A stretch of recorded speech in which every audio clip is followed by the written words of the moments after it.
ये सच्ची कहानी है, एक लड़की की कहानी। एक ऐसी लड़की की कहानी जो बहुत गरीबी में पैदा हुई, गरीबी में ही बचपन गुजरा, पर सपने बड़े थे उसके। उसे फैशन की दुनिया का एक मॉडल बनना था। कितनी अजीब स्थिति थी। घर में खाने को नहीं है, पहनने के लिए कपड़े नहीं हैं, पर ख्वाहिश थी मॉडल बनने की। सपने तो सपने ही होते हैं। सपने देखने से हमें कौन रोक सकता है? गरीब हो या अमीर, सपने देखने का हक तो सभी को है। सरिता के पिताजी वॉचमैन थे और बहुत बड़ा परिवार था। घर में कुल मिला के 7 लोग रहते थे और आमदनी बहुत सीमित थी। इसके अलावा गांव से भी अक्सर रिश्तेदार आ जाया करते थे। इतने सारे बच्चों को ठीक से खाना और कपड़े मिलना भी मुश्किल हो जाता था। सरिता घर में चौथे नंबर पर थी। 3 बड़ी बहनें थीं और 3 छोटे भाई बहन थे। 2 बड़ी बहनों की शादी हो गई थी और वो अपने अपने घर चली गई थी। 7 लोगों का एक छोटे से कमरे में गुजारा करना सोचने से भी बड़ा अजीब सा लगता है। कैसे रहते होंगे वो लोग? सरिता नाश्ते में चाय और खारी खाकर स्कूल चली जाती थी और स्कूल से आने के बाद सुबह के बने हुए दाल चावल खा लेती थी। मोटा सस्ता सा चावल और बची कुची दालों को मिक्स करके बनी हुई दाल। सामने झुग्गियों में एक बेकरी की दुकान थी जहां कम पैसों में खारी मिल जाते थे। वहीं से खारी खरीद लिए जाते थे और एक ग्रोसरी वाला सस्ते मोटे से चावल और झाड़ू से फर्श पर बिखरी हुई दाल को सकेर कर कम पैसों में सरिता के परिवार को दे दिया करता था।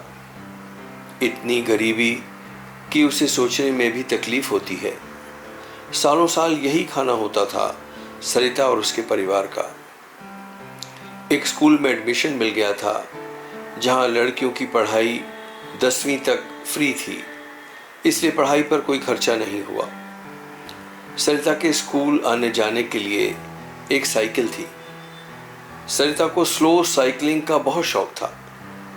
अक्सर वो स्कूल जाने के पहले और स्कूल से आने के बाद स्लो साइकिलिंग की प्रैक्टिस किया करती थी, धीरे धीरे साइकिल को चलाना।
आज मैं जैसे दिख रही हूँ उसके पीछे बहुत लंबी कहानी है। बहुत सारी परेशानियों में से गुजरी हूँ मैं। घर और समाज दोनों से मुकाबला करना पड़ा। लोग तो पास बुलाते हुए डरते थे मुझे, कहीं मैं कुछ मांग ना लूं। मन ही मन में सोचती थी, अरे हम गरीब हैं पर भिखमंगे नहीं। न जाने कि हमारा समाज हर गरीब को भिखमंगा ही समझने लगता है। उनके भी स्वाभिमान होते हैं, वो भी सर उठाकर जीना चाहते हैं,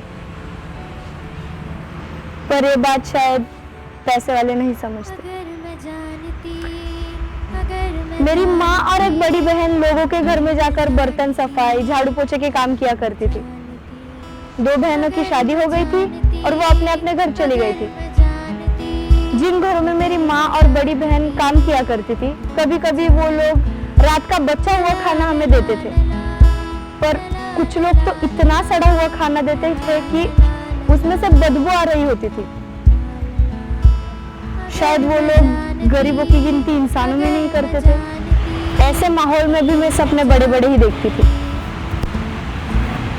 कई बार लगता था कि क्या मेरे सपने पूरे होंगे, फिर मन से आ जाती थी कि हाँ जरूर पूरे होंगे। पर परिस्थिति को देखते हुए मेरा मन बुझ जाता था। जिस घर में ठीक से खाने और पहनने को ना हो, वहां मॉडल बनने के बारे में सोचना मूर्खता नहीं तो क्या। कई बार तो मेरी माँ मुझसे कहती थी कि बेटा पढ़ाई छोड़ दे, झाड़ू पोछा करने लग, जिससे घर में थोड़ा पैसे का सहारा लग जाएगा। पढ़ लिख कर भी क्या करना है, बाद में तो यही सब काम करने हैं। मेरी 2 बहनें कभी स्कूल नहीं गई और बहुत कम उम्र में ही उनकी शादी हो गई थी। एक का पति कुक था और दूसरी का वॉचमैन।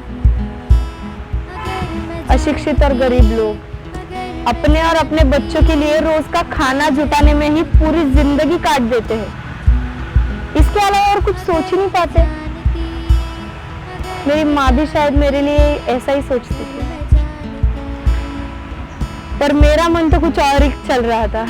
कुछ दिन तो मेरी माँ का मन रखने के लिए मैं घरों में झाड़ू पोछे के लिए जाने लगी, पर हमेशा सोचती थी कि मुझे तो मॉडल बनना है। समय गुजरता गया और मेरी इच्छा प्रबल होती गई। जिस घर में मैं झाड़ू पोछे के लिए जाती थी, उन लोगों का मुझे बहुत सहारा था। वो लोग मुझे पौष्टिक खाना देते थे, मुझे समय समय पर नए ड्रेस दिया करते थे और मेरी स्कूल की किताबें भी देते थे। मैं तो कहूंगी कि उन लोगों के रूप में खुद ईश्वर मेरी मदद कर रहा है। 10th क्लास में मैं बहुत अच्छे नंबरों से पास हो गई और एक लड़कियों के कॉलेज में मेरा एडमिशन हो गया और धीरे धीरे मैं ग्रेजुएट हो गई। अब मेरा व्यक्तित्व निखरने लगा था, मुझ में खूबसूरती और आत्मविश्वास आने लगा था और लग रहा था कि मेरी मंजिल अब दूर नहीं। जो लोग मुझसे पहले बात करना भी पसंद नहीं करते थे, अब मेरे करीब आना चाहते थे, मुझसे बातें करना चाहते थे और तो मुझे तरह तरह के ऑफर्स भी देने लगे थे। ऐसा लग रहा था कि लोगों का नजरिया मेरे प्रति बदल गया हो। यह जानकर भी कि मैं एक वॉचमैन की लड़की हूँ और हम 7 लोग एक ही छोटे से कमरे में रहते हैं, किसी को कोई आपत्ति नहीं होती थी। लोगों का दिल अचानक मेरे लिए बड़ा हो गया था। अब मैं समझ गई थी कि लड़की में अगर खूबसूरती और आत्मविश्वास हो तो फिर उसके अतीत को कोई नहीं जानना चाहता, वो कहाँ से आई है, उसके माँ बाप कौन है, वगैरह वगैरह। अगर मैं जानती कि खूबसूरती और आत्मविश्वास से मेरी तकदीर ही पलट जाएगी, तो बचपन में जो मैं अपने आप को लड़की के रूप में पैदा होने पर कोसती थी, वैसा कभी नहीं करती। मैं हर उस लड़की को कहना चाहूंगी जो इस मूवी को देख रही हो कि बड़े सपने देखो और फिर उन्हें पूरा करने में लगे रहो। दुख तकलीफें तो जिंदगी में आती ही है, बस हमें उन सब से बाहर निकलना है।